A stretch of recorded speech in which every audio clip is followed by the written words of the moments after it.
Alright, so let's look at our second part of the notes today is writing inequalities from a graph. So to do that, we're going to look at three different things.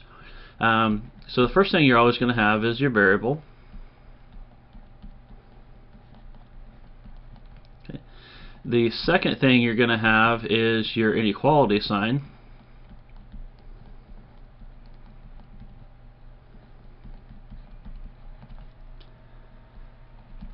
And the third thing you're going to have is your set of solutions.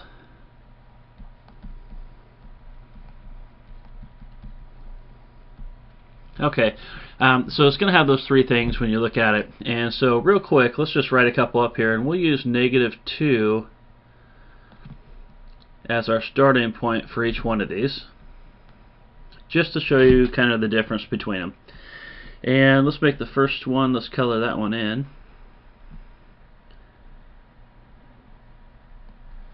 Okay, so we'll go like that.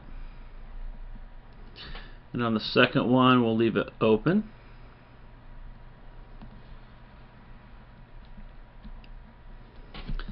And on the third one, let's color that one in and have it going the opposite way.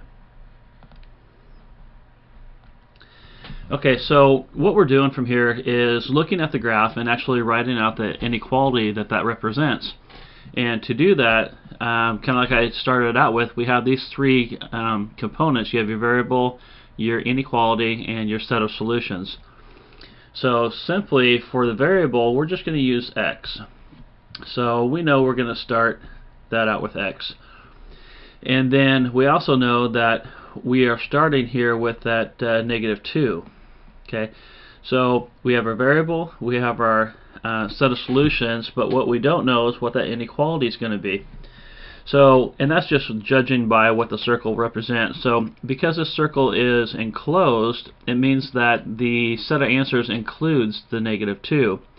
And because this arrow is going to the right, we know that x is greater than. So it's greater than because the arrow is going to the right, and it's equal to because that is enclosed, indicating that it does include the -2.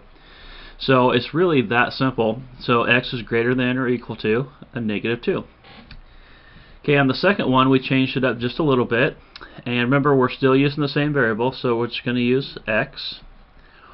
We still have the same starting point, and it's still -2. And that starting point is really arbitrary depending on what inequality you're working with. We just happen to start at -2 in all of them, but it can start anywhere. And on this one, we are going to the right, so we're going greater than, so we know that it's greater than. Only this time, we're not going to put the line underneath it because it's not equal to. So it's greater than -2, but it can't be -2. So we're going to leave this as x is greater than -2. And down here at the last one, we're just going to look at that real quick. Again, use x as our variable. And this time we're going left, so we're getting smaller or less than. So we're going to use the less than symbol. We're still looking at -2 as our starting point.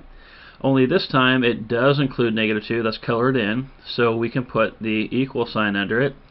So now it reads x is less than or equal to a -2. So you're going to see a couple of these in your homework, and it really is that simple. Just remember that for your variable, you can really use any variable you want unless the book gives you a specific one to use. And your starting point is just where your equation starts on the graph. In this case, we use -2 on all of them. And then you just got to go through and figure out which inequality is going to represent that graph. Okay,